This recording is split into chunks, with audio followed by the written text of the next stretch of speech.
Selamat siang kakak dan semuanya. Alhamdulillah kita diberikan kesehatan sehingga kita dapat berkumpul bersama untuk mendengarkan materi dari kakak kita. Dan tentunya acaranya akan sangat menarik ya kakak dan teman-teman semuanya. Nah, sebelum kita masuk ke acaranya nih kakak dan teman-teman, kita akan memutar video perkenalan dari tentunya kita harus kenalan dulu ya sama penyelenggara acara kita sekarang ini, yaitu dari Love Yourself Indonesia. Mungkin sembari kita akan berkenalannya melalui, sebelum kita berkenalan nih sama kakak Love Yourself Indonesia, boleh dong kakak dan teman-teman semua memperlihatkan wajah-wajah ganteng dan cantiknya nih. Boleh dong ya, supaya kita saling tahu juga kan ya, biar lebih seru gitu. Jangan lupa pakai virtual background-nya nih, Kak dan teman-teman. Oke. Oh ya, jangan lupa juga nih, Kak, teman-teman. Nanti bagi kakak, abang, teman-teman semua yang aktif, nanti kita bakal ada hadiah dari Ines nih, Kak. Nah, siapa sih Ines itu? Siapa sih Love Yourself Indonesia? Nah, kita akan kenalan dulu nih sebelumnya. Oke, saatnya kita kenalan dulu sama Love Yourself Indonesia dengan melihat video berikut ini.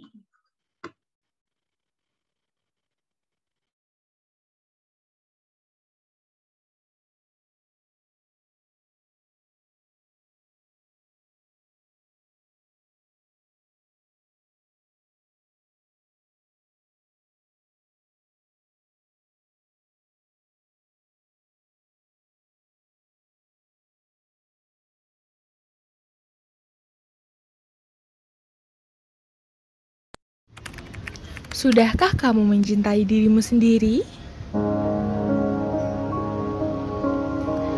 Mencintai diri sendiri memang tak semudah yang kita pikirkan. Mencintai diri sendiri harusnya bukan hal yang luar biasa, tapi banyak di antara kita yang masih belum bisa mencintai diri sendiri. Padahal, mencintai diri sendiri itu penting banget loh. Banyak nih yang masih menganggap bahwa dirinya adalah manusia yang paling tidak beruntung di dunia ini. Bahkan sering merasa overthinking, insecure, karena suka membandingkan diri dengan orang lain. Ini salah satu tanda kamu belum mencintai diri sendiri. Nah, Love Yourself hadir sebagai wadah bagi kamu yang mulai kehilangan jati diri kamu. Love Yourself merupakan forum independen yang beranggotakan pemuda dan pemudi dari berbagai latar belakang. Komunitas ini dibentuk untuk menjadi ruang bertumbuh dan sinergi bersama. Komunitas yang kini sudah melebarkan sayapnya menjadi sebuah yayasan, dibuat sebagai sarana peningkatan kompetensi diri dan dalam rangka menyiapkan pribadi yang lebih baik di masa depan, serta menjadi wadah untuk sharing dari berbagai kalangan yang memiliki kegelisahan yang sama terkait kesehatan mental. Karena kami sadar bahwa kita sulit untuk mencintai orang lain jika kita tidak bisa cinta dengan diri sendiri. Tujuan berdirinya Love Yourself untuk mengedukasi orang-orang untuk memiliki kesadaran mengenai pentingnya kesehatan mental. Dengan adanya pengetahuan, maka orang akan dengan mudah menyadari. Dengan timbulnya kesadaran, maka stigma negatif mengenai permasalahan psikologis dapat dikurangi.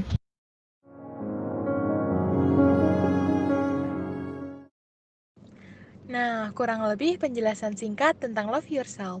So, cintailah dirimu sendiri sebagaimana kamu mensyukuri apa yang telah diberikan oleh Tuhan Yang Maha Esa. I love myself.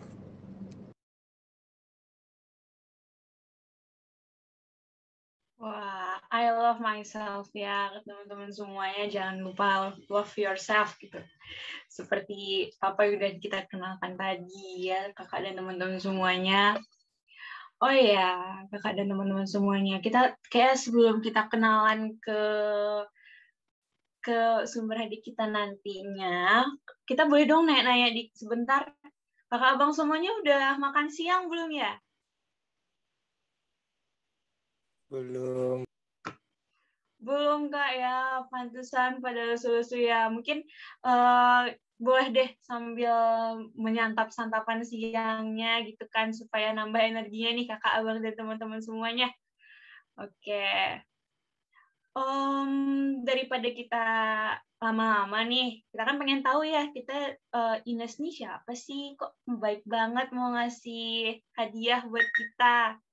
Nah, langsung aja kita tanya langsung ke Mbak Erna. Kepada Mbak Erna dipersilahkan.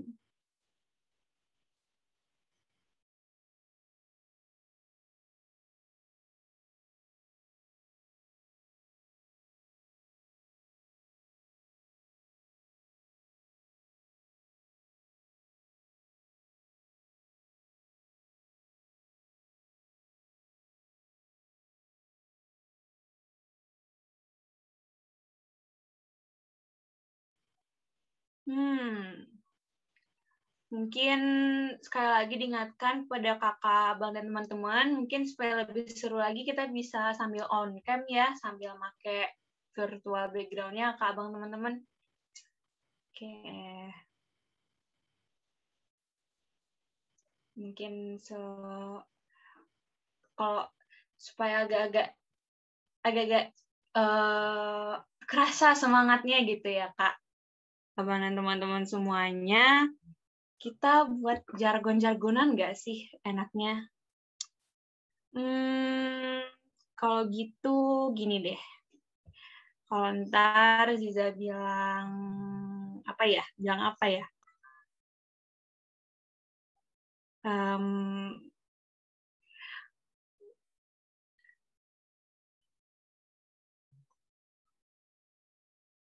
Oh, kakak Ernanya udah ada di tempat, Kak? Mungkin kalau misalnya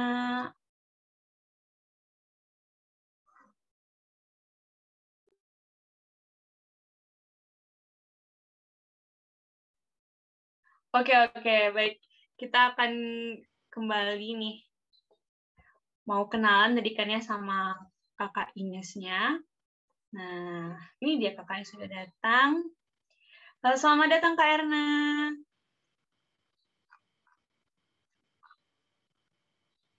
Oh, belum join. Selamat datang, Kak Erna. Kak Erma. Iya, Kak. Mohon maaf. Tadi Zoom-nya lagi ada kendala, Kak. Oh iya, nggak apa-apa, Kak. Ya, jadi kita mau kenalan dulu nih, Kak, sama produk Ines, Kak. Boleh dong ya, berarti kita langsung minta Kak Erna untuk kayak memperkenalkan Ines ke kita-kita nih, Kak. Boleh, baik. Kepada Kak Erna dipersilahkan. Baik, Assalamualaikum warahmatullahi wabarakatuh. Waalaikumsalam warahmatullahi wabarakatuh. Selamat siang ya. Salam sejahtera untuk kita semua. Yang terhormat pemateri webinar Love Yourself ya. Yang terhormat juga para panitia serta para peserta webinar Love Yourself hari ini. Bahagia sekali ya, Ines diberikan kesempatan menjadi bagian kegiatan webinar hari ini sebagai sponsor. Perkenalkan, saya Erma sebagai perwakilan dari Ines Cosmetics.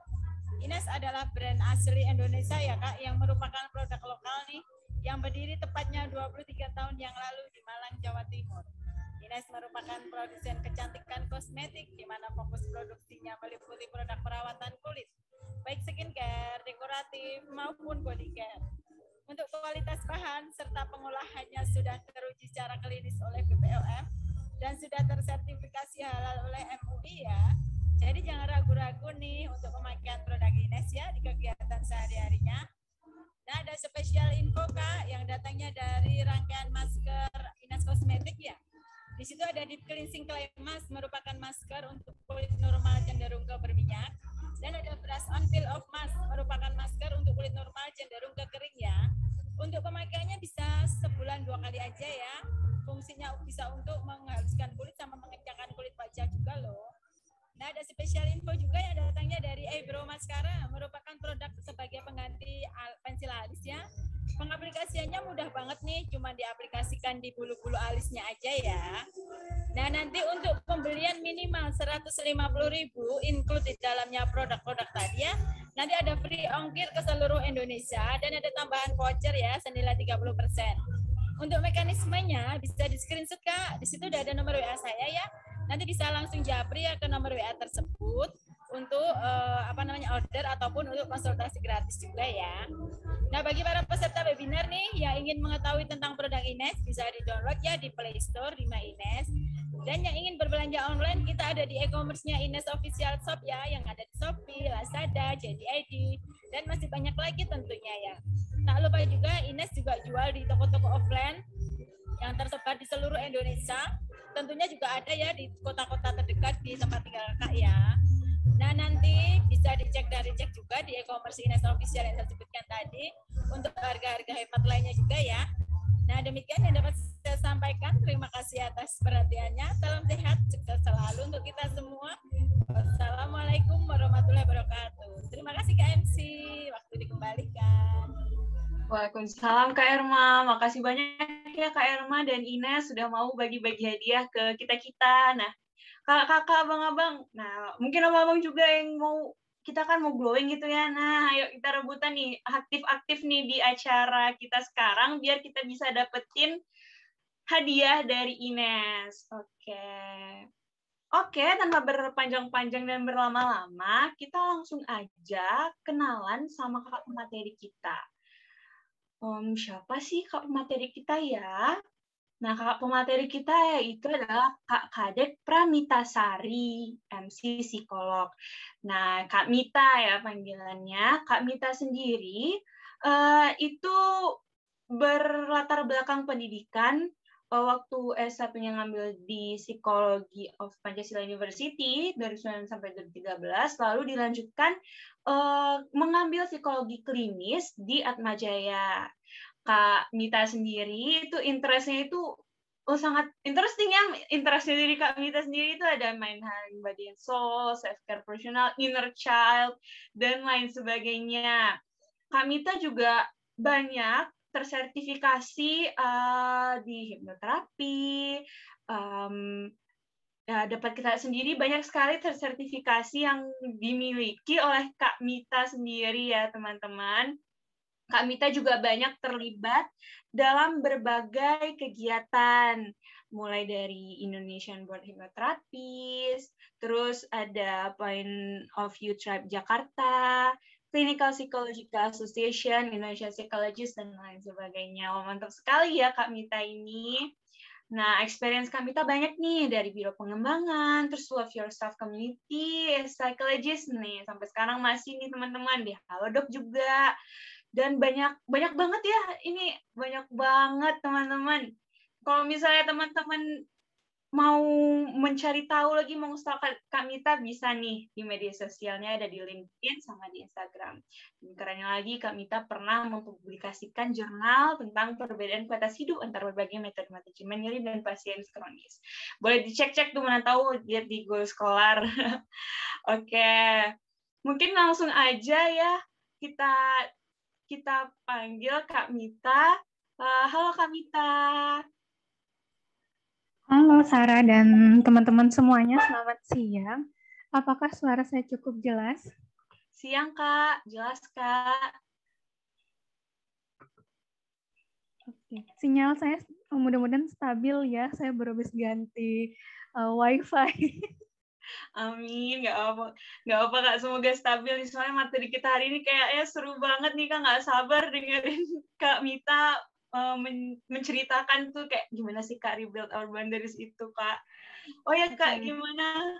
Kakak sehat Kak?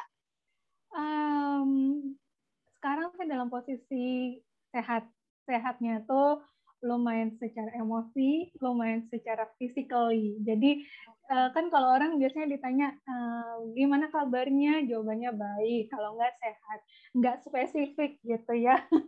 Ya, jadi bener, kita Kak. belajar ketika ditanya apa kabar atau jawabannya tuh jangan yang common gitu ya, tapi menanyakan apakah saya benar-benar sehat secara emosional, sehat secara fisik gitu ya, gitu. Nah, Sarah, gimana kabarmu?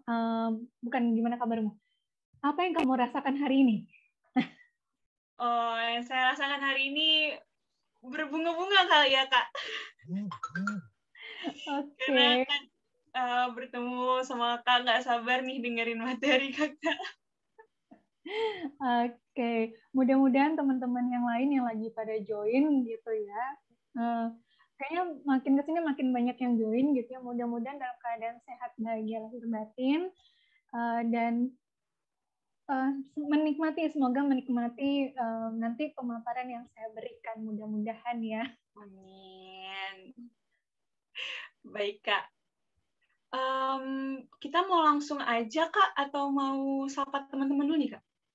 Oke, boleh sahabat teman-teman. Ini teman-teman ini masih kuliah atau gimana nih? Boleh dong Kak, kita tanyain dulu sama, sebenarnya ini masih kuliah Kak. Mungkin kita tanya sama Laurencia deh Kak. Gimana kegiatannya Laurencia? Sekarang masih kuliah atau gimana? Iya, sekarang kan baru masuk ya Kak, baru semester 1, jadi ini kuliah. Oke, boleh tahu dong teman-teman, tolong tulis di chat gitu ya. Boleh tahu nggak teman-teman sekarang semester berapa? Soalnya saya takutnya materi yang saya share ini tuh terlalu jauh gitu. Oh iya, nggak apa tuh teman-teman. Kakak abang semuanya boleh ditulis di kolom chat lagi semester berapa nih sekarang. Kalau saya sendiri masih semester 3 Kak. Oke, semester 3. Good. Ada yang semester 3, ada yang semester 5, ada yang lagi ujian, ada semester 1. Oke. Boleh tahu dong teman-teman jurusannya apa nih? Kalau saya sendiri jurusannya apa? Oke, ikutan di kolom chat ya Kak. Ini sebenarnya semuanya sama Kak. Dari psikologi semua Kak. Oke. Psikologi ya. Mudah-mudahan bermanfaat ya buat teman-teman yang dari psikologi. Mudah-mudahan tidak rooming ya. Membantu perkuliahan juga sekalian ya Kak. Oke. Ya. Saya dulu psikologi hanya ini sekedar iseng-iseng aja, fotonya sampai jadi seperti sekarang deh. Iya ya Kak. Nah teman-teman udah tahu bisa tuh kayak Kak Mita. Oke. Oke. Oh, ada yang keperawatan anestesiologi juga. Oke. Buat teman-teman yang ada dari bisnis juga, ya. Saya mengusahakan ya teman-teman untuk materi yang nanti saya berikan, kalau ada teman-teman yang tidak mengerti atau bahasanya terlalu kurang familiar, minta dijelasin, boleh banget ya untuk minta dijelasin lagi gitu ya. Karena saya takutnya ini bahasa yang susah untuk dimengerti. Kemudian materi yang saya berikan, mohon maaf banget ya, ini versinya bahasa Inggris gitu. Iya. Karena apa-apa. Materinya itu karena kalau bahasa Indonesia itu kurang ini ya, terlalu sedikit ya untuk menjelaskannya. Jadi saya akan mencoba menyederhanakan nanti dalam memberikan penjelasannya gitu teman-teman ya. Oke. Kita bisa langsung mulai aja ya Sarah ya. Oke, teman-teman nanti join. Baik Kak, pada Kak dipersilakan ya Kak. Oke. Materinya? Oh ya, kepada panitia dari Universitas Unan boleh di-share screen materinya, teman-teman. Oke, teman-teman, selagi kita nunggu materi nanti di-share, saya mau nanya dong, teman-teman, apa yang teman-teman tahu terkait healthy boundaries ini? Saya minta tahu dong, apa sih yang teman-teman tahu? Minta sharingnya dari teman-teman, apa sih yang teman-teman tahu dari healthy boundaries, boleh sambil di-chat. Sambil kita nunggu panitia untuk share screen. Yuk, kakak, teman-teman. Ada yang tahu nggak? Boleh dong. Langsung aja on mic kalau misalnya tahu, Kak.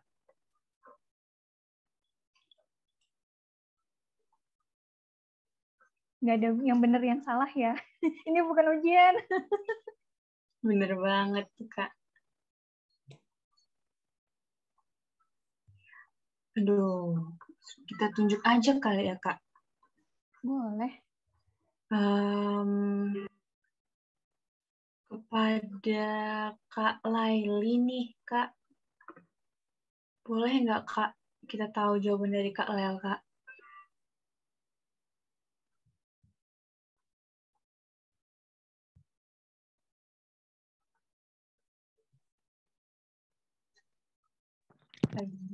Ya, halo Jida. Halo Kak Lel. Halo Kak.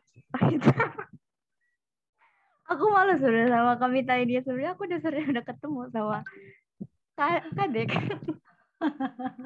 Oh. Iya. Jadi apa ya? Kalau mungkin Kadek ini udah suka tahu gimana cara menjawab Lali kalau udah jawab pertanyaan. Jadi kalau menurut Lali ya Kak, kalau yang Lali pengen ikut webinar sama Kakak sekarang tuh, kan kalau emang dari artinya aja kan untuk mengetahui batasan kesehatan itu sebenarnya gimana. Nah terus kayak sama yang tadi Kadek bilang sebenarnya kalau sehat itu kan nggak cuma oke, baik aja, tapi kita pengen tahu sebenarnya nggak cuma dari fisik aja, tapi pengen tahu nih dari kesehatan mental sehatnya tuh kayak gimana gitu sih Kak. Jadi yang Lali pengen tahu dari situ, yang mungkin untuk pengetahuan umum aja dulu gitu Kak. Dari sisi psikologi kan masih lagi belajar di psikologi. Oke, thank you Leli. Makanya saya agak sound familiar ya sama namanya. Oh, oke. We're connecting here again. Oke, ya. Thank you Leli. Ya, terima kasih juga Kak. Oke, udah bisa di-share materinya? Oh, udah bisa Kak, sebentar ya Kak. Mungkin karena teman-teman terkendala.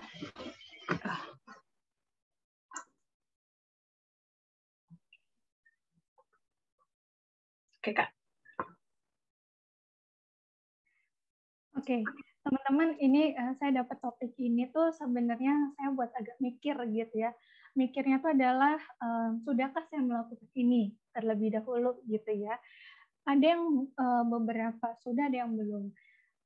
Dalam presentasi ini saya ingin berbagi, lebih tepatnya ingin berbagi, ingin sharing, dan saya tidak selalu tahu gitu ya tentang topik yang dibawakan gitu, tapi mudah-mudahan dari sharing ini, dari pengalaman pribadi saya, dari buku-buku yang saya baca pun gitu ya, dan nanti dari pertanyaan teman-teman, mudah-mudahan ini kita bisa saling mengisi satu sama lainnya gitu ya. Nah, dalam Rebuild Your Healthy Boundaries ini, itu sebenarnya ada 5 konten yang ingin dibahas pada sesi siang hari ini gitu ya.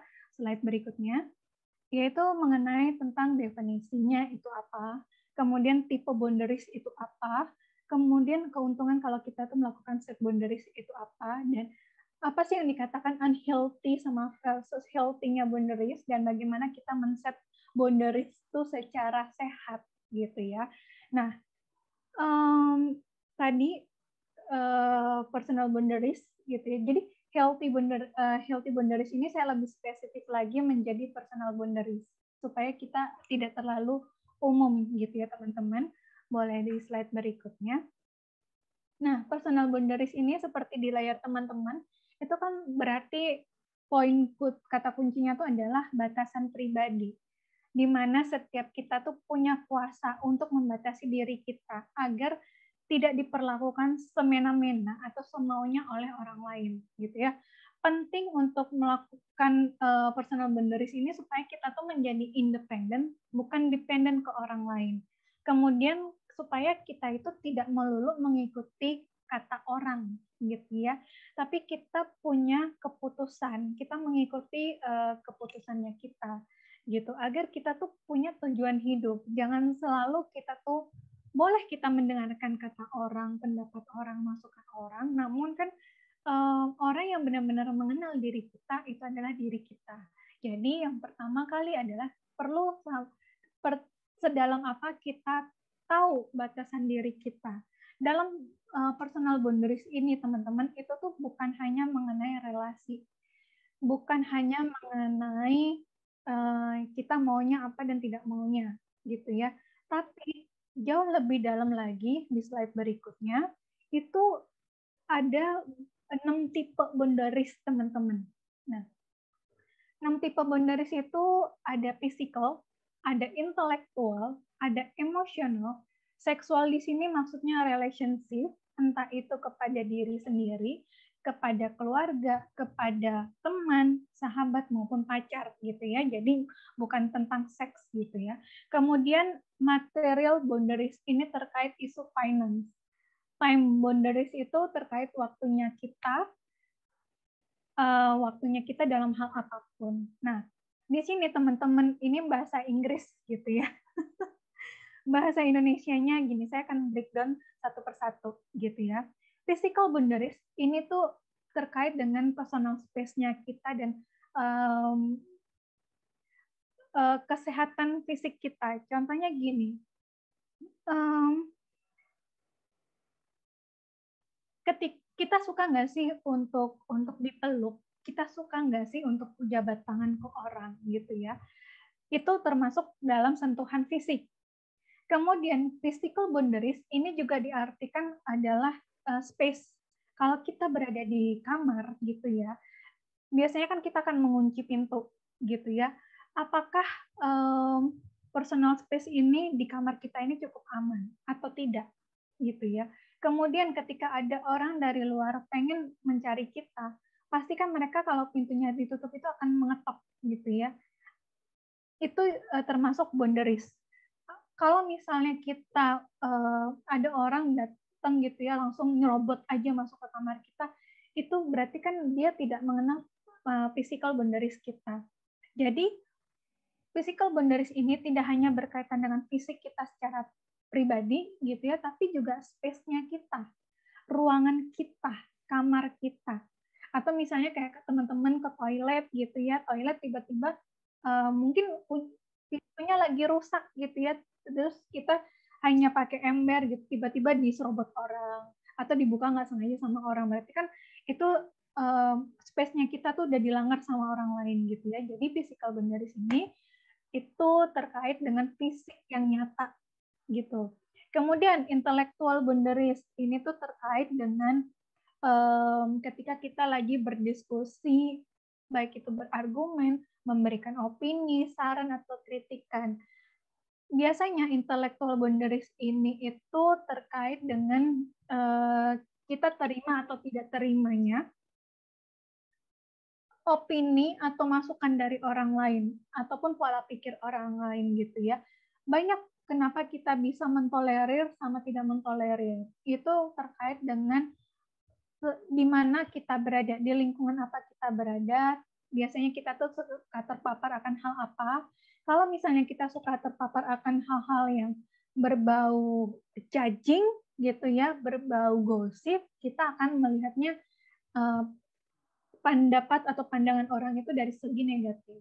Tapi kalau misalnya kita suka terpapar dengan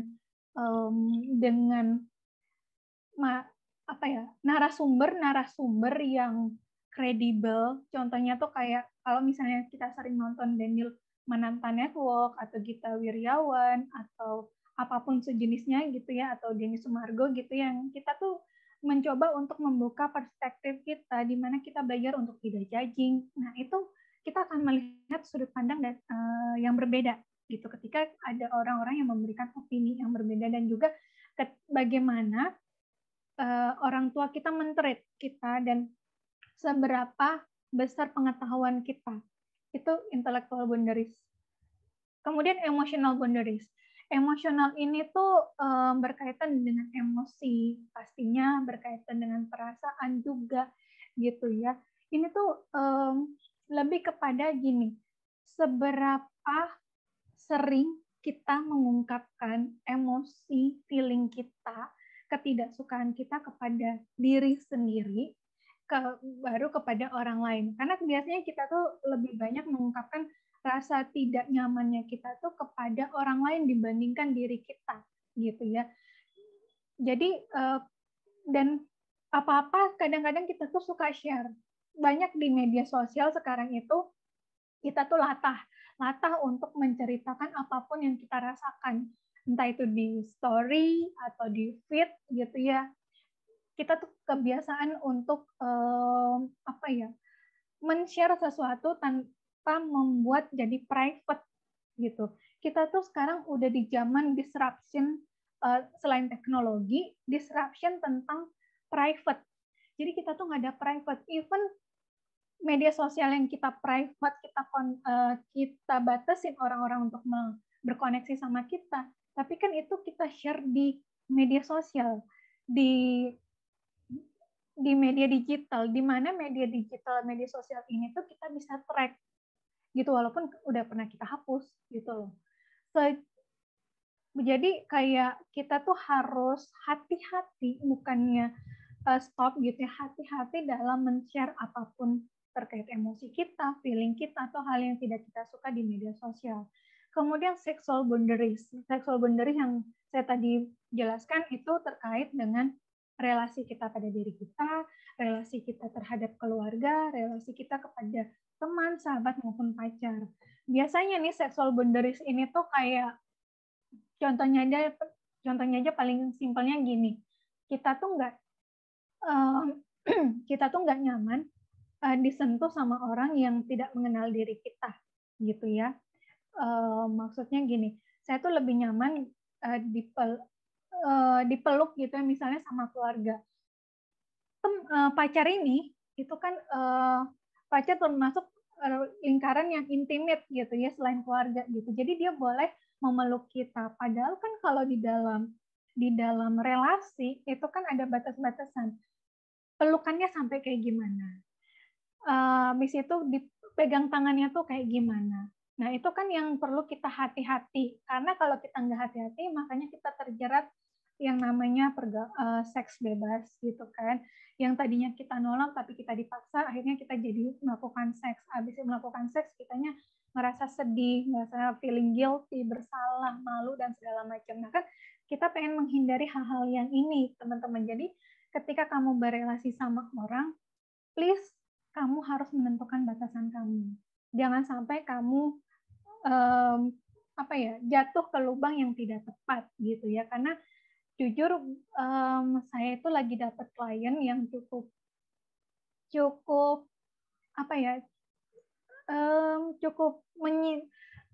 menyita membuat saya tuh feeling guilty juga gitu, karena saya tuh banyak menangani kasus-kasus pelecehan seksual gitu ya, di mana saya tanya kenapa gini-gini, ya dia dipaksa oleh pasangannya untuk melakukan seks, padahal dia masih itu bukan status sebagai suami istri gitu. Akhirnya ketika ditinggalin dia malu, kemudian ketika melakukan seks itu dia jadi kayak di foto, di video gitu kan. Nah, jadi teman-teman please sekali lagi jagalah diri kamu, jagalah relasi kamu dengan orang lain.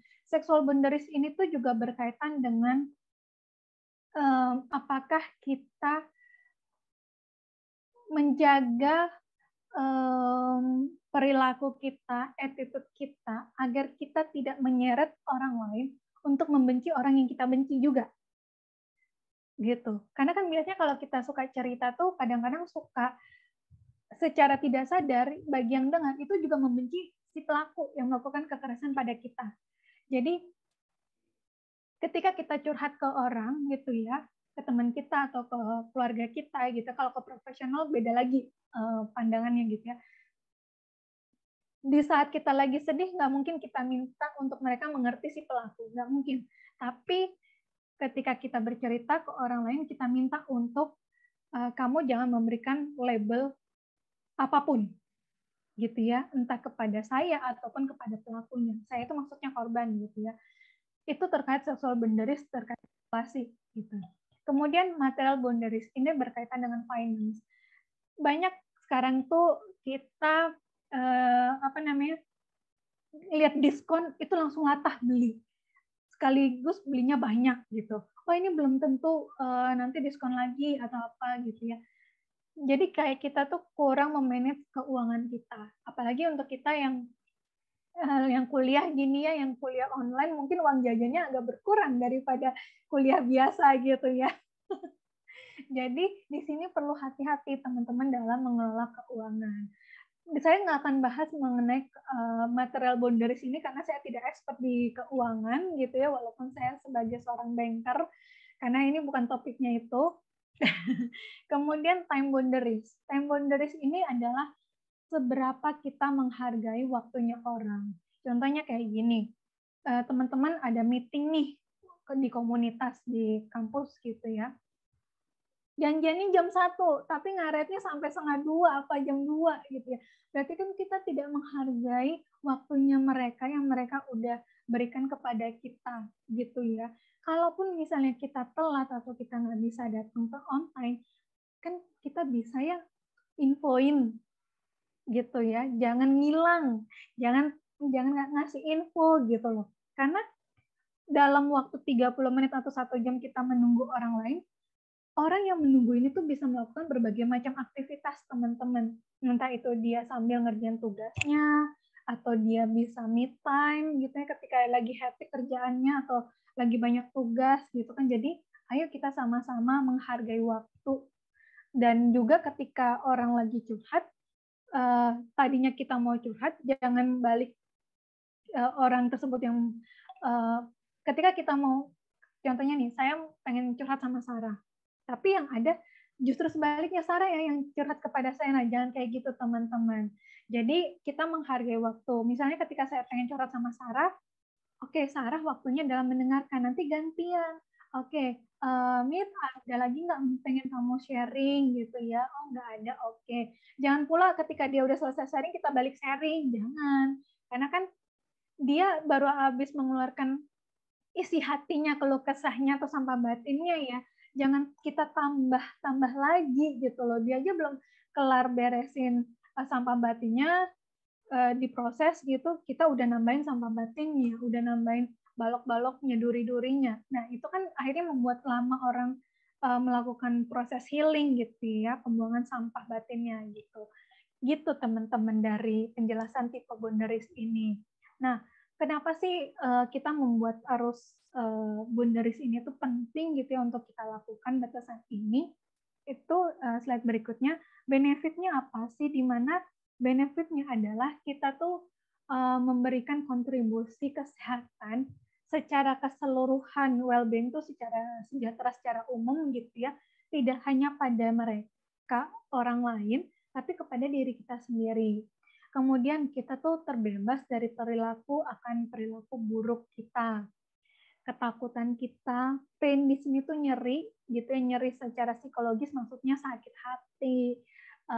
Kalau pain dalam dunia kedokteran itu kan luka gitu ya. Nah, di sini pain secara psikologis gitu. Kemudian kita belajar untuk meningkatkan harga diri kita dan meningkatkan respect kita kepada orang lain. Kemudian meningkatkan respect juga kepada diri kita sendiri. Kemudian kita tuh belajar untuk jujur dan sama belajar komunikasi secara langsung tapi dengan cara yang tepat gitu ya. Kunci dari sebenarnya healthy boundaries ini itu adalah salah satunya dengan komunikasi.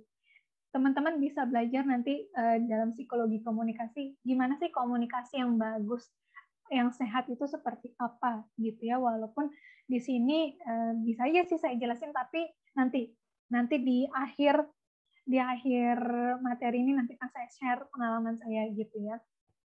Oke, kemudian ada loh teman-teman tanda-tanda boundaries yang nggak sehat gitu ya di slide berikutnya. Nah, ini tuh ada 23 boundaries yang tidak sehat. Banyak banget. Di luar ini tuh banyak banget teman-teman. Salah satunya adalah kita tuh membicarakan semua hal. Kita nggak filter apapun. Contohnya gini. Contohnya kayak kita pacaran gitu ya. Kan masalah pacaran itu antara kita sama pasangan kita.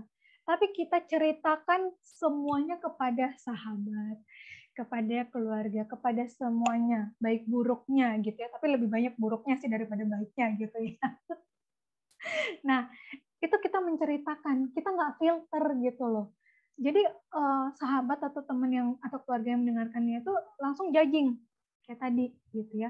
Kemudian kita tuh berbicara, ini tuh nomor 2 nih biasanya tuh suka dilakukan kesalahan ketika tuh kita habis putus, terus kita lagi dekat sama laki-laki atau sama perempuan, kita ceritain tuh semuanya. Intimate-nya tuh kita ceritain semuanya, nggak ada batasan gitu ya. Kok dia jadi orang yang lagi dekat sama kita tuh kok jadi kayak tong sampahnya kita gitu. Kemudian kita tuh gampang banget jatuh cinta sama orang baru gitu ya, karena first impression perilakunya baik kah, atau dia karena ganteng kah, atau dia karena cantik gitu ya. Jadi padahal kan kita butuhnya apa sih kalau dalam pacaran itu gitu, atau berrelasi sama orang. Kemudian kita itu jatuh cinta sama orang yang menolong kita.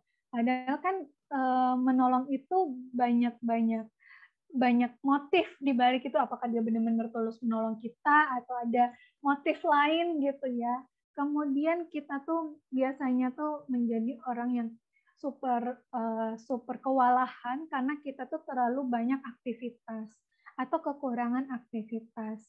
Kemudian kita tahu nih, contohnya kayak kita tuh lagi nggak baik-baik aja gitu untuk menjadi pendengar dari teman yang curhat gitu ya. Kita nggak baik-baik aja, tapi kita maksa untuk mendengarkan curhatannya teman. Akhirnya blur tuh kita menilai orang. Blur tuh kita melihat masalah gitu. Kemudian kita melihat handphone atau ya melihat handphonenya teman atau WhatsApp-nya teman, entah itu di laptop, entah itu di HP-nya tanpa seizinnya teman kita. Misalnya kayak kita dipinjamin HP gitu ya, karena untuk keperluan misalnya telepon atau apa, kita tanpa izinnya mereka kita langsung buka-buka galerinya atau apanya gitu kan. Jadi tuh kayak nggak ada batasan dan sebagainya. Sama gini, yang paling unhealthy lagi adalah nge-abuse diri sendiri, entah itu menyakiti diri dalam bentuk apapun, entah itu kayak food abuse gitu ya, contohnya kayak kita cranky makan terus gitu, padahal itu kita udah kenyang gitu ya, dan lain sebagainya. Ini 23 yang saya dapat teman-teman, tapi banyak lagi di luar ini pastinya. Oke, kemudian nah ini ada contoh nih teman-teman. Mohon maaf kalau nggak kelihatan di layar teman-teman, mohon maaf ya. Nah, ini tuh berkaitan dengan rational boundary building thinking. Ini ada unhealthy belief sama healthy boundary builder. Di mana contohnya gini, unhealthy belief itu adalah I can never say no to others. Yang bagusnya adalah saya akan mengatakan tidak kepada orang lain jika dia memberikan space kepada saya secara tepat. Jika maksudnya gini, kan orang tuh ada yang straightforward gitu ya, mengatakan ketidaksukaannya kepada kita gitu ya, dan kita bales no juga, straightforward juga gitu ya. Dan ketika kita tahu tipikal orangnya straightforward, memberikan kata-kata yang tidak sehat gitu ya, mungkin kita perlu belajar untuk menggunakan kata-katanya yang tidak sehat, yang dia ungkapkan dengan kata-kata yang bijak, yang lebih gampang untuk diterima sama dia gitu. Contohnya kayak saya nggak suka sama Sarah nih gara-gara dia telat, jadi kita semua berantakan gitu jadwalnya gitu ya. Sarah, sorry ya dijadiin bahan ya. Nah, mungkin gini, Sarah bisa bilang gini, kamu habis dari mana aja, kok apa ya yang membuat kamu susah untuk apa yang membuat kamu ada kendala dalam mengabari ya?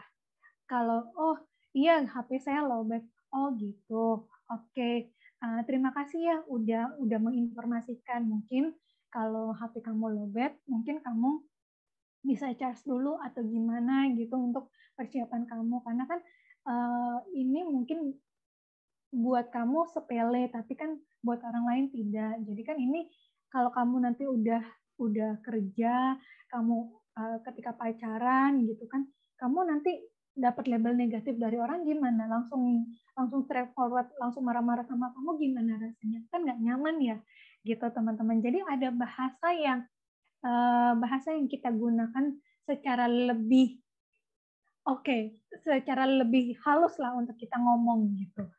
Oke, slide berikutnya. Nah, ini ada rigid, poros. Poros ini tuh kayak demanding ya. Poros tuh kayak demanding atau yang harus sesuai sosial. Kemudian ada healthy boundaries. Rigid boundaries ini adalah ketika kita nggak suka sama orang tuh kita kaku, kita menghindar, kita jauh. membuat jarak begitu hebat. Kemudian porous boundaries ini tuh kayak kita tuh fear rejection, kita takut. Jadi karena kita takut ditolak, jadi kita, secara norma sosial kita ikutin aja. Padahal kan nggak gitu. Kemudian kalau yang healthy itu adalah kita mengungkapkan value kita, kita mengungkapkan kesukaan kita berdasarkan value. Tuh, contoh-contoh yang lainnya bisa teman-teman baca di sini. Ini perbedaannya antara rigid, porous, sama healthy boundaries, gitu ya. Next, berikutnya. Nah, apa sih barriers kita untuk membuat setting boundaries ini? Pasti adalah kita tuh takut akan penolakan. Kemudian takut sama konfrontasi, merasa bersalah, gitu ya. Kemudian kita tuh merasa kayak keamanan kita tuh maksudnya nanti kira-kira dijauhin nggak ya? Nanti saya akan dapat label yang buruk nggak ya? Gitu. Ini barrier yang membuat kita tuh susah untuk boundaries atau batasan. Kemudian slide berikutnya adalah kita tuh deny our true self. Contohnya kayak kita pretending to agree walau ketika kita disagree. Kemudian susah untuk mengatakan tidak, gitu ya, karena berbagai macam alasan tadi. Kemudian working too hard dan segala macamnya, gitu ya. Slide berikutnya, sorry teman-teman saya agak ngebut gitu ya, karena waktunya dikit lagi. Nah, gimana sih kita men-set boundaries yang sehat itu? Yang pertama adalah kita mengidentifikasi dulu nih, boundaries kita itu apa sih yang boleh dilanggar sama tidak boleh dilanggar. Pertama kali harus kita ngecek diri sendiri, apa sih yang boleh saya langgar dan tidak boleh saya langgar terhadap value yang saya buat. Kemudian yang kedua adalah, apakah boundaries yang saya buat ini irasional nggak? Sehat nggak? Kalau nggak sehat, sehatnya apa? Nggak sehatnya apa? Kemudian yang ketiga adalah apa yang akan mengubah perilaku saya dari set boundaries yang tidak sehat ini menjadi sehat. Kalau misalnya tadi yang kedua tuh kita mengidentifikasi yang boundaries yang sehat sama tidak sehat, yang tidak sehat ini itu bagaimana caranya supaya yang tidak sehat ini menjadi sehat untuk disetting boundaries-nya. Kemudian yang keempat adalah, adakah perilaku-perilaku baru yang kita butuhkan untuk mengidentifikasi atau menumbuhkan boundaries yang sehat ini. Kemudian yang kelima adalah implementasi dari boundaries yang pengen kita terapkan, yang udah kita tentukan tadi. Namun, nentuin aja udah cukup buat teman-teman. Tidak. Padahal ketika kita udah menentukan, implementasinya, actionnya itu harus konsisten dilakukan, teman-teman. Contohnya kayak, saya biasanya tuh di kantor itu kalau bekerja tuh pasti berantakan. Tapi ketika udah selesai bekerja, saya biasanya akan membersihkan, merapikan kembali seperti saya datang. Jadi ketika saya datang dan sebelum saya balik itu pulang kerja, meja kerja saya tuh bersih. Jadi ketika teman-teman kantor saya ada mau merusak itu meja kantor saya, mereka akan mikir gitu, karena saya tuh terkenal habitnya tuh bersih dan rapi. Jadi kayak waktu kemarin saya cuti lama gitu, nggak masuk, meja saya tetap bersih, rapi, sesuai posisi. Nggak berani tuh diotak-atik, karena kalau sedikit aja diotak-atik tanpa permission, saya akan biasanya nggak suka, saya akan marah gitu. Jadi itu harus konsisten dilakukan. Seperti apa yang kita suka, apa yang kita tidak suka, gitu ya teman-teman. Kemudian di slide terakhirnya itu adalah batasan itu mendefinisikan kita, apa yang kita suka dan apa yang kita tidak suka, gitu ya. Namun jangan terlalu rigid juga membuat boundaries atau batasan, teman-teman, karena kalau terlalu rigid kita jadi nggak nyaman dalam sosialisasi. Namun kalau kita terlalu lost setting boundaries-nya, itu jadi orang tuh seenaknya semaunya memperlakukan kita. Jadi kayak tarik ulur. kita harus tahu kapan kita melonggarkan sedikit boundaries kita, kapan tidak. Kayak teman-teman yang mungkin perfeksionis gitu ya, perfeksionisnya tuh entah karena kecemasan atau apa motifnya, itu tolong untuk pelan-pelan diurai sedikit perfeksionisnya. Perfeksionis untuk dapat nilai bagus, oke, tapi terlalu perfeksionis sampai kamu berkali-kali ngecek tugas teman, tugas kamu, itu juga nggak sehat, itu wasting time gitu ya, teman-teman. Jadi mudah-mudahan dari review, dari sharing ini, mudah-mudahan teman-teman bisa meredefinisi lagi healthy boundaries teman-teman itu seperti apa yang teman-teman mau. Gitu. Oke, kurang lebih itu Kak Sarah dari materi saya. Wah, makasih banyak ya, Kak. Bener-bener kayak new view, Kak. Kayak bener-bener kebuka gitu. Mungkin teman-teman, ini kan hal baru juga ya, apalagi sama teman-teman psikologi, sama teman-teman maba gitu kan. Kita buka sesi tanya jawab ya, Kak. Mungkin mereka mau nanya tentang, mungkin mau curhat juga boleh kali ya, Kak. Oke, kita berikan waktu pada teman-teman untuk bertanya. Boleh sebanyak-banyaknya, kita tampung dulu nih, teman-teman.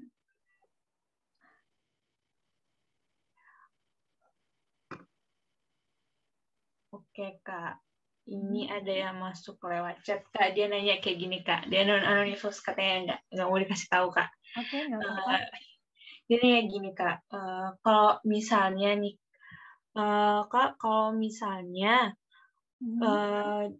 Kak, kalau misalnya, sorry, Kak. Ya, Mas. Kak, kalau misalnya aku disuruh ngerjain sesuatu gitu, aku mau aja, tapi sebenarnya aku ngerasa nggak dimanfaatin gitu. Apakah boundaries aku rusak atau gimana ya, Kak? Kayak gitu pertanyaannya, Kak. Gimana tuh, Kak, kira-kira? Kita mau aja ngerjainnya, tapi kayak apakah ini dimanfaatin atau tidak gitu ya? Ya, kayaknya dia ini merasa dia tuh mengiyakan semua, tapi dia nggak merasa dimanfaatin. Dia merasa itu bukan hal yang itu, Kak. Apakah itu boundaries rusak atau enggak? Kayaknya itu yang bisa tangkap.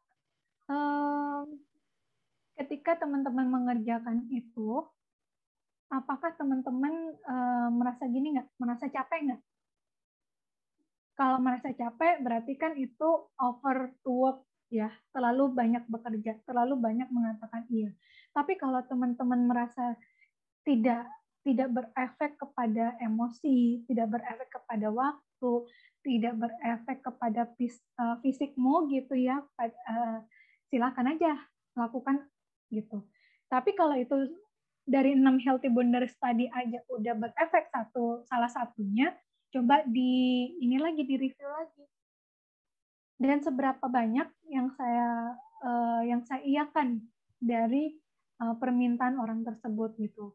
Apakah kebutuhan primary saya udah saya beresin belum? Kalau saya kebutuhan primary-nya saja sudah saya bereskan, dan ada orang yang meminta bantuan saya, oke. Tapi kalau kebutuhan primary saya aja belum saya selesaikan, berarti kan saya kayak people pleasing dong kalau kayak gitu.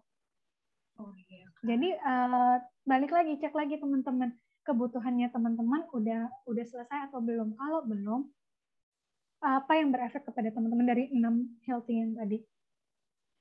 Oke, Kak. Berarti sama intinya motifnya, ya sama motifnya kamu melakukan itu apa. Oke, Kak. Makasih banyak, Kak. Jadi intinya tuh teman-teman kitanya udah selesai sama diri kita sendiri belum, sama prioritas kita.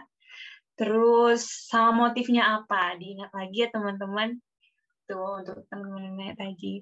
Kak, banyak yang nanya lewat anonimus nih, Kak. Nggak apa-apa. Ini, Kak, bisa bacain lagi yang kedua, Kak. Aku mau tahu gimana cara buat nggak oversharing ya, Kak. Sebenarnya aku sadar kalau aku oversharing, tapi nanti keulang lagi gitu, walaupun aku udah sadar gitu, Kak.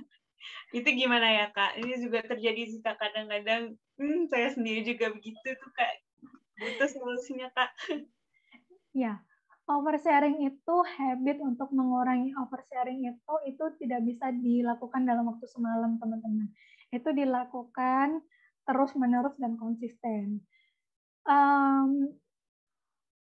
motif dari teman-teman sharing itu apa? Bercerita atau berbagi itu apa? Itu dulu. Apakah saya tidak dapat perhatian dari keluarga saya? Apakah saya seeking attention? Ataukah saya hanya ingin meluapkan perasaan saya aja, atau saya pengen curhat aja gitu. Kalau udah curhat gitu, apa yang teman-teman ekspektasiin? Dapat apa? Apakah dapat kata-kata motivasi, dimengerti, atau apa gitu? Karena saya sendiri memilih untuk tidak banyak sharing gitu ya di media sosial, walaupun nggak tuh pengen gitu ya di story gitu ya. Yang di story itu lebih banyak kepo dibandingin yang feed ya. Mau seberapa banyak kehidupan personal kita tuh diketahui orang gitu teman-teman. Kalau saya biasanya nih kalau saya ada masalah, saya itu akan cerita ke keluarga saya. Itu. Jadi apapun yang keluar, kayak contohnya nanti kalau saya sharing gitu, ada kelepasan sharing dari saya, itu biasanya udah saya share itu ke keluarga saya, ke profesional gitu ya. Jadi saya tidak akan sharing atau mempermalukan diri saya, menceritakan bad-nya saya, tanpa keluarga saya atau profesional saya tahu. Karena gini, ketika kita menceritakan sisi buruknya kita di depan umum gitu ya, itu tujuannya buat apa gitu. Kayak kemarin itu saya berani menceritakan kepada profesional saya gitu bahwa saya orang yang drama queen. First, untuk mengakui kita drama queen itu tuh butuh proses yang panjang teman-teman. Biasanya kita tuh kalau dikatain drama queen tuh biasanya kita menolak, nggak terima gitu ya. Tapi ketika kita lagi dihadapin masalah bertubi-tubi terus, akhirnya drama queen itu benar karena kita berpikir berlebihan, overthinking, kita bereaksi berlebihan, kita menyalahkan orang lain tuh berlebihan. Jadi itu kayak drama queen gitu ya. Kemarin saya sharing kepada profesional saya, Mbak, kayaknya saya drama queen deh, dan dia kaget. Again, dia kaget setelah pertama kali saya berani mengatakan kepada halayak umum bahwa saya orang yang sombong gitu ya. Nah, itu kan ketika kita mengungkapkan sisi bad-nya kita kan meruntuhkan ego kita. Siap nggak kita meruntuhkan ego kita sebenarnya? Kalau kita nggak siap, ya jangan sharing, jangan mengakui. Karena gini, kita tuh taunya tuh kita punya sisi buruk, kita punya sisi baik, cuman tahu doang sampai di batas itu. Tapi kita nggak memprosesnya, gitu. Nggak memprosesnya gini, menganalisa, melihat sudut pandang baru, merilisnya, dan segala macamnya. Kayak teman-teman, mungkin ketika teman-teman melihat saya nada bicara saya ketika saya ngomong diri saya sombong, drama queen gitu ya, itu kok kayaknya senyum-senyum aja gitu. Kok kayaknya nggak malu banget nih Kak Mita menceritakan ini. Karena saya udah berani mengakui sisi buruk saya, yang mana ketika kita mengakui sisi buruk kita, itu kita meruntuhkan ego kita. Ketika kita meruntuhkan ego kita, apa yang kita pelajari dari kita mengakui bad-nya kita? Gitu. Ketika kita udah mengakui bad-nya kita, apakah kita mau sharing ke orang lain atau tidak, atau kita mau nulis di media sosial, itu pilihannya kita. Gitu. Jadi kalau misalnya saya kayak gini cerita ke teman-teman, mengajarkan bahwa tujuan kamu oversharing itu apa? Apa value yang pengen kamu informasikan ke orang lain? Gitu. Karena ketika kamu tidak tahu value kamu dan kamu mengulang-ulang habit itu terus, kayak ada something yang tidak sehat habit yang kamu bangun. Gitu. Ya, pasti banyak reasonnya di balik kamu oversharing itu, saya yakin gitu ya. Jadi balik lagi, motifnya apa, tujuannya kamu oversharing itu apa, dan habit apa yang kamu lakukan, misalnya dengan mensabotase diri kamu, nggak boleh, itu pikiran yang nggak baik, atau langsung toxic positivity. Nah, itu lihat lagi habit kamu, cara mengelola kebiasaan kamu yang buruk ini, gitu. Oke? Oke, Kak Mita, makasih Kak. Kayaknya itu udah cukup menjawab banget ya, Kak. Kita kelola lagi habitnya nih, Kak. Kita cek lagi. Oh ya, Kak. Sebenarnya ada lagi nih, Kak, yang anonimus masuk. Cuman karena ada yang mau lewat mic, boleh dong, Kak, kita persilakan kakak-kakak yang mau bertanya. Boleh di raise hand dong, Kak. Oke, Oke, tadi dari Kak Riko. Iva duluan. Kak Iva, Rame rupanya hai. Kak. Oke, tapi tadi yang nge-tag duluan Kak Iva, jadi kita persilakan Kak Iva duluan ya, Kak. Boleh. Pada Kak Iva dipersilakan. Oke, terima kasih Sarah. Sebelumnya mohon maaf ya kepada panitia, saya off cam soalnya ada jaringan masalah. Oke, terima kasih. Sebelumnya terima kasih untuk Kak Mita, materinya ini menarik sekali ya. Jadi ada satu hal yang ingin saya tanyakan itu mengenai personal boundaries tadi. Yang saya tangkap tadi itu personal boundaries ini kan adalah batasan pribadi agar tidak diperlakukan semena-mena oleh orang lain. Nah, di sini yang ingin saya tanyakan itu kita di sini fokusnya itu ke orang lain ya Kak gitu. Nah kadang-kadang nih kita itu sering semena-mena ke diri sendiri loh gitu. Tapi kita itu nggak sadar gitu Kak. Nah gimana cara kita untuk menetapkan boundaries untuk diri kita sendiri dulu. Nah, terus satu lagi ini kan untuk kita membangun batasan ini kan nanti jatuhnya itu ke self love kita ya Kak. Nah nanti di self love ini gimana sih Kak cara kita membedakan mana kita itu ada masa istirahat karena capek dan mana yang males gitu Kak. Ini juga butuh batasan kayaknya sih Kak, yang batasannya itu mesti semu gitu. Nah, coba minta penjelasan dari Kak Mita, gimana sih Kak cara membedakannya? Makasih Kak. Oke. Thank you Kak Iva, menetapkan boundaries untuk diri sendiri.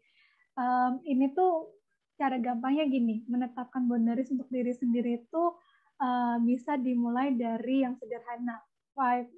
Dari 5 bahasa cinta, ya itu dulu dari 5 bahasa cinta itu. Teman-teman 5 bahasa cintanya teman-teman tuh apa? Dilihat dari situ. Kalau udah dari 5 bahasa cintanya, baru kita breakdown ke 6 yang tadi, gitu. Karena itu lebih gampang untuk menjelaskan healthy boundaries-nya. Kayak contohnya kayak saya ketika saya marah-marah, saya butuhnya itu adalah untuk space untuk sendiri, di mana itu ada quality time, ada time juga, ada physical boundaries juga. Nah itu udah jadi satu tuh, gitu kan. Jadi dari 5 bahasa cinta dulu deh, teman-teman maunya apa? Ketika kita marah, kita tuh maunya tuh didengerin. Berarti kan itu ada word of affirmation gitu ya. Balik lagi tuh di situ ada physical, di situ ada emosional, di situ ada time, di situ ada relationship gitu ya. Kita maunya ketika kita lagi marah-marah, apakah kita minta untuk didengarkan, dinasehatin atau apa? Dari 5 bahasa cinta dulu deh kita breakdown, karena nanti yang 6 itu tuh bisa ke misalnya ke quality time. Quality time tuh bisa mencar kemana-mana gitu. Ya, jadi itu dulu Kak Iva. Kemudian self love ini nanti kan ada di fase kita istirahat dan ada di fase kita malas gitu ya. Self love-nya tuh mau yang kayak gimana dan mau seberapa dalam ya self love-nya. Misalnya taking care of ourselves, misalnya ketika kita lagi sakit gitu ya, kita maunya tuh adalah istirahat sama males ngapa-ngapain. Nah, di sini tuh jadi kayak yang tadi Kak Iva bilang semu gitu. Self love yang saya lakukan gitu ya adalah saya itu latihan self healing setiap hari. Jadi bukan ketika ada masalah saya baru self healing, enggak. Ada atau tidak ada masalah, saya lakukan self healing setiap hari. Contoh self healingnya adalah saya olahraga, walking, grounded, kemudian ada latihan yang lainnya. di mana saya memberikan waktu durasi itu 20 menit. 20 menit untuk mindful, meditasi, grounded itu 20 menit. Dan itu saya lakukan setiap hari. Kemudian self love saya itu karena saya tahu saya tipikal orang yang ekspresif, maka saya butuh self healing yang ada gerakannya. Kalau disuruh nulis, journaling kayak gitu, mohon maaf itu nggak ada tuh di kamus saya gitu ya. Jadi saya harus yang ada interaksinya kayak meditasi. Meditasi itu bukan hanya tentang duduk hening kita duduk di satu tempat gitu ya, enggak. Meditasi itu banyak jenisnya. Yang sering saya lakukan adalah meditasi mindful, di mana meditasi mindful itu adalah saya belajar untuk fokus di satu momen, menikmati momen. Contohnya kayak saya lebih senang menggunakan transportasi umum dibandingin kendaraan pribadi, karena ketika saya transportasi umum itu, saya bisa melihat di sekitar saya. Saya bisa melihat ekspresi wajah orang, bisa tahu apa yang terjadi di luar sana. Jadi saya tidak fokus nunduk di handphone gitu ya. Itu salah satu meditasi mindful. Selain itu membangun kesadaran kita, awareness kita terhadap apa yang akan terjadi. Teman-teman kalau naik, nggak tahu nih teman-teman tuh ada yang naik kereta komuter KRL atau enggak gitu ya. Karena saya biasanya tuh suka naik KRL, dimana kalau KRL itu kan kita berdiri gitu ya. Nah, di KRL itu kan kadang-kadang nggak nyaman gitu ya teman-teman, karena perjalanannya, jalanannya yang naik turun atau ada berbatuan gitu kan membuat kita tuh nggak jejak gitu ya, nggak ajak, nggak kokoh untuk berdiri. Kita butuh pegangan. Saya sudah berada di level saya tidak butuh pegangan atas atau pegangan besi di kereta, di dalam kereta, enggak. Karena saya belajar untuk aware, untuk berdiri dengan kokoh gitu. Dan ketika ada orang yang emosinya tidak sehat gitu ya, saya tidak ikut kesyarat dengan emosinya mereka. Jadi belajarlah untuk sering-sering melakukan self healing. Self healing itu salah satu self love loh. Jadi bukan selfish. Nah, hati-hati juga nih selfish-nya itu adalah gue orangnya kayak gini, terserah lu mau terima atau enggak, terserah kamu mau terima atau enggak. Itu selfish, teman-teman namanya. Gitu. Ya, jadi kalau ada di fase ketika kita melakukan self healing atau self love males gitu ya, misalnya wah hari ini 1 minggu ini saya rutin olahraga, minggu depan enggak. Ya nggak apa-apa, mungkin dalam 1 minggu itu saya terlalu over melakukan aktivitas. Jadi badan kita itu memilih untuk istirahat. Wajar loh teman-teman. Kayak hari ini. Contohnya hari ini. Dari tadi pagi, jadi saya buat materi ini tuh dari jam 1:30 pagi sampai 3:30. Terus bangun lagi jam 6 gitu ya. Jam 6 saya harus olahraga. Kemudian habis olahraga, saya balik lagi ngerjain materi ini. Habis itu di sela-sela itu saya harus ada konseling sama klien gitu ya. Habis itu finishing jam 12 siang tadi baru finishing. Itu badan saya tuh udah dari tadi tuh udah nguap, udah capek, udah lapar gitu ya dari tadi gitu ya, tadi pagi. Ternyata badan saya tuh pengen ngomong kepada diri saya adalah pengen istirahat, pengen tiduran gitu. Tapi saya imbus dengan kopi, dengan olahraga yang terlalu berlebihan.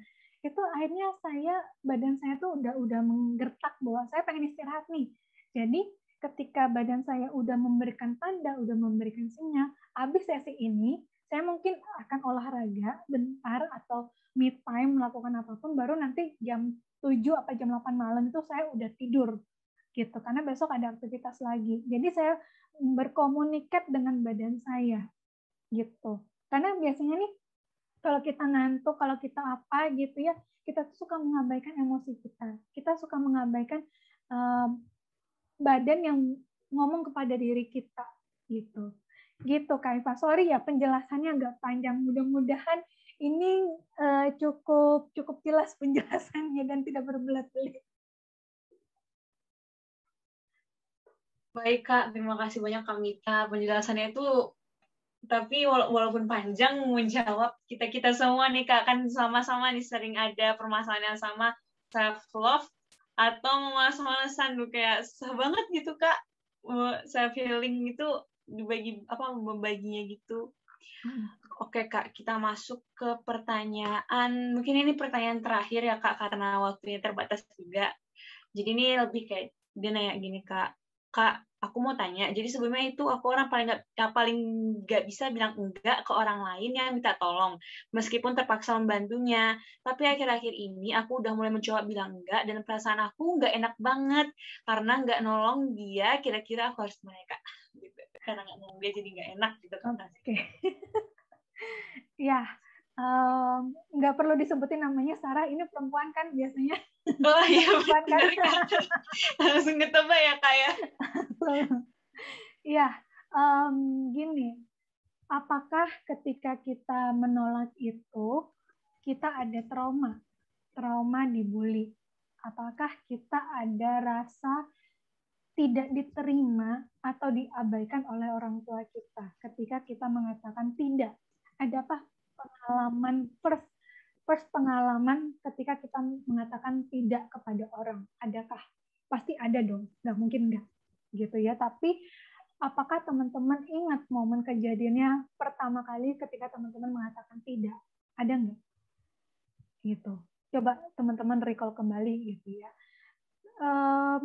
Ketika di awal-awal kita belajar self healing itu, gitu ya, kayak yang tadi belajar untuk mengatakan tidak dan feeling guilty gitu ya, itu wajar loh, nggak perlu merasa feeling guilty juga atau merasa kayak menyalahkan diri berlebihan gitu atau overthinking, nggak perlu, karena gini, kita itu tidak bisa menyenangkan orang lain, kita tidak bisa memenuhi kebutuhan orang lain, kita tidak bisa bertanggung jawab akan kehidupan orang lain, gitu ya. Mau kita kasih A ke orang tersebut, orang itu akan minta A action, A plus, A kuadrat, dan segala macamnya. Nggak akan pernah puas. Jadi, belajarlah untuk diri kita sendiri, kita ini belajar untuk tidak menaruh ekspektasi kepada orang lain. Walau orang tersebut udah kita bantuin, kita tidak boleh meminta imbalan balasan orang tersebut untuk menolong kita. Itu sesuatu yang salah. Jadi,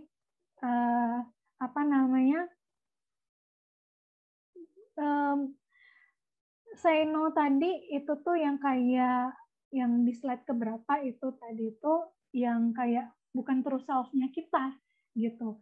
Jadi kalau kita mau belajar tentang diri kita menjadi autentik, itu tuh akan terasa tidak nyaman. Nggak nyaman untuk kita berpikir, nggak nyaman untuk kita merasakan secara emosi, nggak nyaman secara bertindak gitu ya.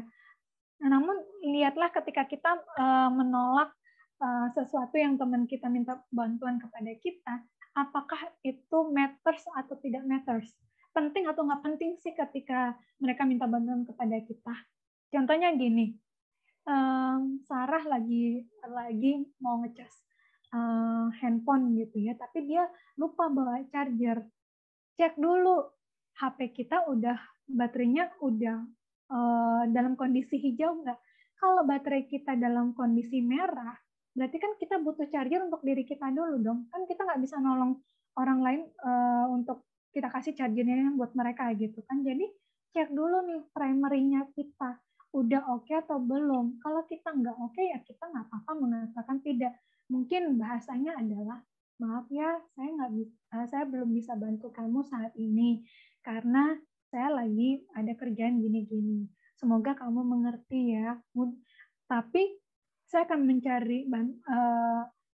akan berusaha, tidak janji akan mencari orang lain yang akan membantu kamu. Gitu.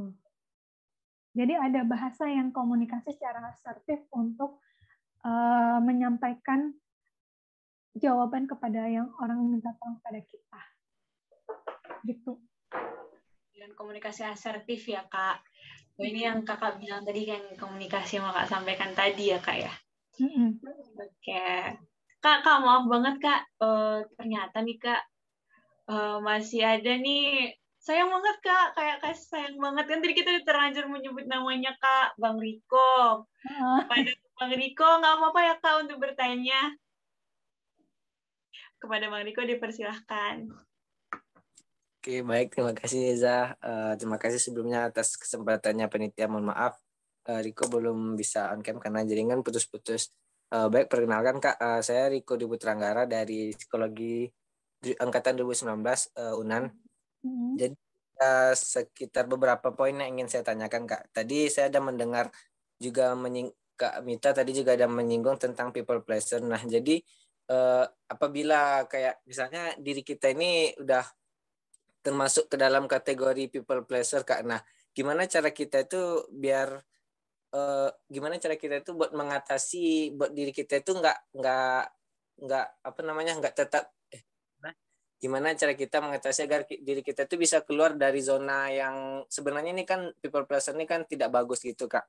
Nah, itu untuk pertanyaan pertama. Nah, selanjutnya itu bagaimana jika hal itu terjadi kepada teman dekat kita? Karena saya pernah mengalaminya langsung waktu itu kayak teman saya itu emang kayak jadi people pleaser gitu Kak. Saya tahunya itu ketika teman-temannya itu banyak yang ngejudge dia bukan ngejudge sih kayak kamu jangan terlalu gini-gini, kamu itu nanti termasuk kategori people pleaser. Nah, jadi dia minta saran dan solusi dari Riko Kak. Nah, ketika telah dikasih itu kayak apa namanya hampa dan sia-sia, nggak ada kemajuan, nggak ada perkembangan gitu Kak. Mungkin bisa jadi yang saran yang Riko berikan itu bisa salah. Nah, yang ingin Riko tanyakan tuh gimana caranya kita buat ngasih saran atau solusi kepada teman dekat kita yang mengalami hal tersebut Kak. Nah, terus satu lagi terakhir Kak tentang self healing tadi Kak Riko dengar. Nah, kata Kak Mita tadi kan self healing tuh kalau bisa setiap hari jangan nunggu ada masalah dulu baru kita self healing.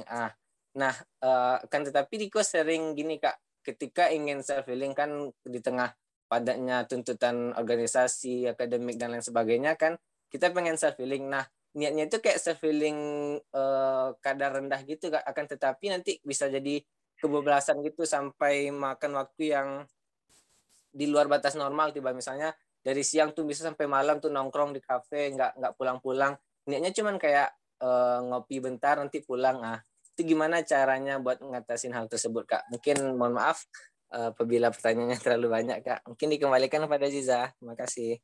Baik, makasih Bang Riko atas pertanyaannya. Menarik Kakak pertanyaannya. Mungkin kita langsung jawab aja ya Kak.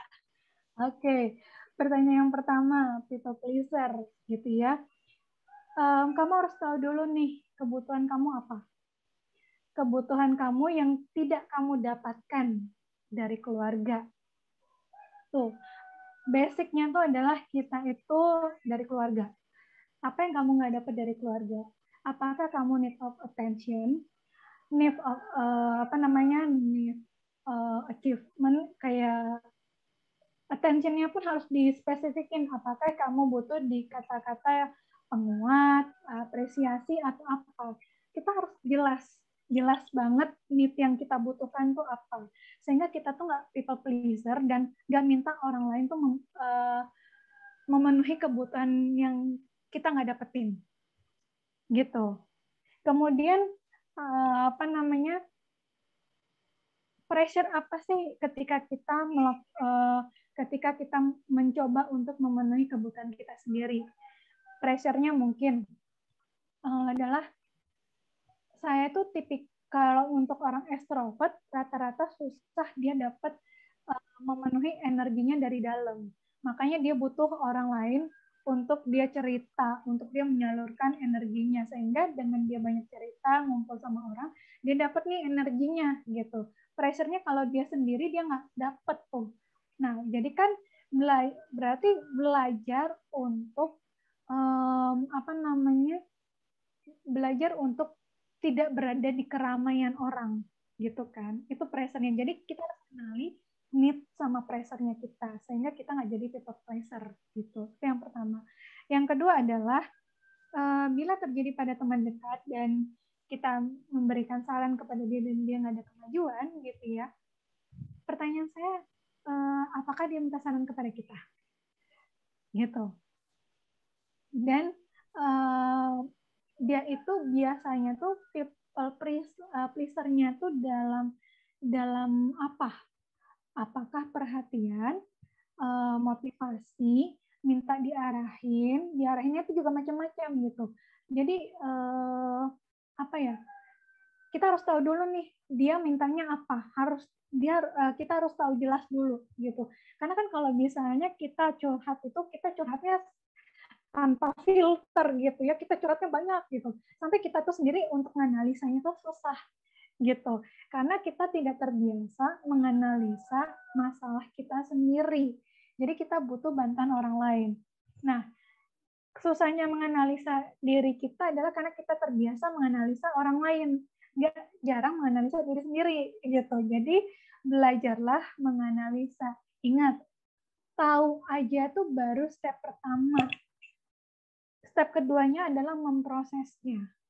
Di proses ini jatuh bangun, benar salah, kesandung mulu, kok nggak beres-beres, itu adalah proses. Baru yang ketiga tuh adalah kita dapat hasilnya gitu ya. Tapi kalau kita fokus kepada hasilnya mulu, kita nggak menikmati proses, ya kamu akan balik kayak gitu terus, polanya kayak gitu terus gitu. Jadi nikmati prosesnya gitu. Kalau misalnya dia mentok terus segala macam gitu ya, saya nggak tahu kamu Riko ngasih nasihatnya kayak gimana dan dia dalam masalah apa, saya nggak bisa ngomong. Mungkin kamu nganalisa dulu, diuraikan dulu, ini masalahnya ini masalahnya A. Ketika nganalisa harus sampai detail, nggak bisa blur, nggak bisa abu-abu gitu. Kemudian yang ketiga, self healing. Self healing tuh saya tadi bilang harus dilakukan setiap hari, betul. Kemudian kadang kalau ketika kita melakukan self healing tuh kadarnya tuh kayak kebablasan gitu ya. Iya, karena kan kita tidak lakukan latihan itu setiap hari. Dan ketika kamu siang sampai malam nongkrong di kafe itu, apa yang kamu dapetin? Apakah kamu ngelamun? Apakah kamu jadi kayak ngebuat desain baru untuk hidup kamu? Nah, design your life ini tuh juga banyak nih tema bahasannya gitu ya. Kemudian, apakah dalam kamu nongkrong dari siang sampai malam itu hanya sekedar pengen nikmati kopi, itu kamu benar-benar menikmati momennya, menikmati kopinya, merasakan kopinya itu pahit manisnya. Ada tulisan nggak sih di kopi tersebut? Kamu nikmati nggak suasananya? Kalau itu sampai malam membutuhkan waktu yang ekstra, mungkin memang kamu butuh waktu yang ekstra karena kamu tidak setiap hari melakukannya. Tapi kalau kamu tiap hari melakukannya, kamu nggak butuh waktu lama-lama kok. Kan itu dilatih setiap hari, rutin. Saya punya banyak kesibukan. Kita semua punya banyak kesibukan. Tergantung prioritasnya kita. Saya memprioritaskan gini, setengah 9 sampai jam 6 sore saya kerja kantoran. Sebelum itu kalau ada klien mau hubungi saya ladenin. Dari jam 7 sampai jam 8 malam itu klien buat malam gitu ya. Lepas dari situ saya tidak mau terima klien, saya melakukan self healing. Nah, sebelum ngantor saya menyediakan waktu banget nih 20 menit, 30 menit untuk exercise. Gitu. Jadi ketika teman-teman baru bangun, jangan langsung cek HP gitu ya. Tapi lakukanlah self healing. Gitu. Ya, lakukan self healing apapun itu yang teman-teman tidak tidak menyita waktu teman-teman. Lakukan rutin. Gitu. Contohnya kayak saya tiap pagi itu udah satu bulan lebih, mau jalan 2 bulan itu saya udah jarang nonton TV. Yang saya lakukan adalah mendengarkan ceramah, mendengarkan cerita orang, entah itu di Gita Wirjawan, Daniel Mananta Network, Denny Sumargo, atau Deddy Corbuzier, atau di channel-channel yang lainnya gitu ya. Untuk hari ini tuh saya pengen dapat apa sih, pelajaran apa sih? Karena apa yang saya dapetin nih materi, karena kan saya tipikal orang yang malas baca, jadi saya lebih kepada audio sama motorik. Jadi audio sama motorik gitu. Jadi kalau visual baca kayak gitu tuh saya nggak suka gitu. Karena dari audio sama motorik ini saya jadi tahu saya harusnya apa, dan itu mengimbus energi saya. Jadi ketika saya mulai bekerja, itu nge-reminder, itu buat wonderi saya, sehingga saya nggak share hal-hal tidak baik. Sehingga itu membangun mood saya jadi lebih baik ketika ke kantor gitu. Itu caranya. Mudah-mudahan menjawab ya Riko ya. Gimana Bang Riko? Apakah udah cukup menjawab nih? Wah, ini bukan udah cukup aja nih, Zizah, udah lebih dari cukup bahkan. Mungkin terima kasih ya Kak Mita atas jawabannya, sangat bermanfaat bagi Riko. Mungkin dikembalikan Zizah. Oke Bang, oke. Makasih banyak ya Kak udah menjawab pertanyaan-pertanyaan kami semua, mulai dari yang, aduh gimana nih Kak, kegalauan-kegalauan sampai teoritis gitu Kakak jawab semuanya. Mungkin sebelum kita menutup acara nih Kak, kita minta dong closing statement dari Kak Mita Kak, biar kece gitu kan. Aduh, kita sampai berapa lama waktunya teman-teman? Oh iya Kak, 4 menit lagi mungkin masih lama ya Kak. Silakan Kak. Oke, closing statementnya gini teman-teman. Belajar mengenali diri itu sampai kita meninggal. Jadi bukan di saat kita lagi ada masalah atau apa.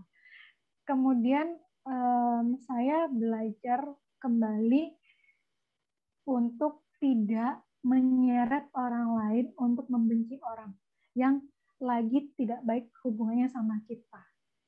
Kemudian saya belajar lagi untuk emosi ini bisa mengambil alih pola pikir kita, badannya kita, kalau kita nggak sadar. Jadi kita perlu belajar tentang emosi kita.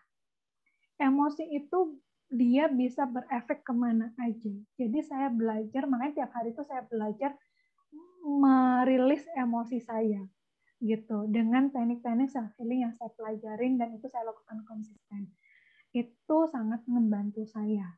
Kemudian saya belajar untuk tidak latah ngejudge orang. Di mana itu saya belajar dari channel-channel yang saya tonton gitu ya. Untuk nge-reminder saya, kamu jangan sering-sering ngejudge orang. Kamu kan nggak tahu hidupnya orang, bagaimana naik turun hidupnya dia, kenapa dia bisa acting out, drama queen, segala macam, kan kita nggak tahu gitu ya. Dan jangan pula kita sosokan baru dengar dari channel YouTube atau channel IG-nya siapa, influencer atau profesional kesehatan, terus kita tuh, contohnya gini, ada teman saya yang baru habis nonton channelnya IG-nya si Dr. Jimmy Ardian, terus dia bilang, ini mungkin karena inner child kamu tidak dapat waktu kecil. Mohon maaf, tidak seperti itu teman-teman. Nah, balik lagi gitu ya, jangan langsung asal judging gitu. Dan ketika kamu nyerap satu ilmu, tolong diserap dengan baik-baik gitu ya. Kalau saya biasanya kasih materi itu biasanya sama ada PR-nya gitu ya, atau nggak prakteknya. Tapi ini saya nggak mau ngasih, saya udah mengurangi ngasih praktek gitu ya, tapi lebih kepada sharing antara teori sama prakteknya tuh seperti ini gitu. Dan latihan self healing itu harus tiap hari. Nggak bisa ada masalah baru latihan self healing, atau ketika ada masalah baru ke profesional. Enggak, lakukanlah setiap hari. Apapun itu dilakukan. Dan biasanya self healing itu baru berganti itu ketika teman-teman melakukannya setidak-tidaknya 6 bulan sampai 1 tahun. Saya pun kayak meditasi. Saya meditasi itu dari Maret 2021. Iya, Maret 2020 sampai sekarang itu saya latihannya tuh setiap hari 5 menit. 5 menit aja tuh buat saya akhirnya nggak kerasa gitu. Saya lagi belajar meditasi untuk 20 menit dan itu pun lumayan susah gitu ya. Jadi itu dilakukan rutin gitu teman-teman. Mau pagi, mau siang, mau malam ya terserah teman-teman. Sewaktunya teman-teman aja. Kalau pagi saya melakukan self healing itu untuk mengimbus energi, Kalau malam itu untuk merilis energi tidak baik yang kita serap secara kita nggak sadar gitu teman-teman. Udah, sekian closing statement Makasih, saya. Kak. Jadi intinya kita kayak sisihkan waktu untuk diri sendiri ya, Kak. Oke, Kak, boleh deh sebelum kita benar-benar menutup semuanya, sebelum kita kasih tahu pemenang-pemenang segala macam, boleh kita foto bersama dulu. Jadi untuk Abang dan Kakak semuanya, boleh dong teman-teman semuanya kita on cam dulu yuk. Kita mau foto bareng Kak Mita nih, teman-teman semua. Yuk kita mau foto bareng sama Kak Mita nih. Boleh dong kita on cam dulu. Oke, on cam dulu semuanya. Mungkin kalau yang off cam kendala jaringan, boleh dong kasih reaction-nya dulu. Kasih emot-emot lucunya. Oke. Oke, langsung aja ya. 1, 2, 3. Yuk, keluarin lagi emot-emotnya. 1, 2, 3. Slide kedua. 1, 2, 3. Oke, makasih banyak ya Kak Mita udah nyempatin waktunya untuk kita-kita semua dan materi-materinya yang luar biasa banget, Kak. Sama-sama, mudah-mudahan bermanfaat. Mohon maaf kalau ada penjelasan yang belibet gitu ya, mohon maaf gitu dan panjang. Pertanyaannya pendek tapi jelasannya panjang, mohon maaf. Mudah-mudahan membantu, mudah-mudahan bisa dipahami dan diterapkan untuk diri sendiri terlebih dahulu, baru ke orang lain. Ya. Amin. Makasih banyak ya Kak, sekali lagi kami ucapkan. Sama-sama. Terima kasih udah hadir meluangkan waktunya untuk mengikuti webinar ini. Baik, Kak. Oke, Kakak dan teman-teman semuanya, mungkin kita langsung aja ke acara berikutnya, yaitu kita mengumumkan pemenang siapa nih yang beruntung dapetin slot 3 konseling gratis nih, Kak. Dan teman-teman semuanya. Oke, mungkin kita langsung aja setelah di picker wheel tadi, ini mau kita picker wheel langsung di sini atau menurut yang tadi aja nih Kak dan ngomong teman-teman semuanya nih, kita vote dulu dong. Gimana nih Kak, teman-teman? Oke, kita umumin aja langsung ya. Jadi pemenang kita yang berhasil mendapatkan 3 slot konseling gratis itu, yang pertama ada Kak Iva. Selamat pada Kak Iva. Ya. Kemudian ada Bang Riko. Selamat ya Bang atas kesempatannya ya.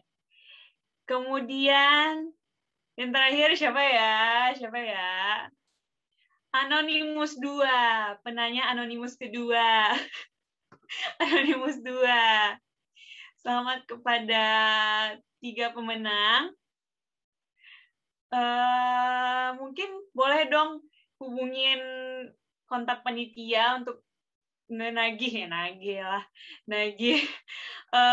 hadiahnya ya. Oke. Karena kita nih udah bagi-bagi hadiah, udah foto-foto sama Kak Mita, udah seru-seruan bareng. Nah, rangkaian acara kita udah habis. Dan alhamdulillah antusias teman-teman semua tuh asik kayak waktu tanya-tanya jawab, pada antusias. Dan materi dari Kak Mita semoga bisa kita terapkan di kehidupan sehari-hari. Jangan lupa pesan Kak Mita, terapkan dulu ke kita sendiri, ke diri sendiri, baru nanti kita terapkan ke orang lain. Oke, Kakak dan teman semua, terima kasih untuk keseruannya hari ini. Saya tutup. Wassalamualaikum warahmatullahi wabarakatuh. Selamat siang semuanya. Dadah. Makasih juga kepada kakak dari Love Yourself Indonesia. Terima kasih atas kesempatannya kakak. Sama-sama, terima kasih. Happy weekend, teman-teman. Happy weekend semuanya. Oke deh, saya Azizah pamit undur diri.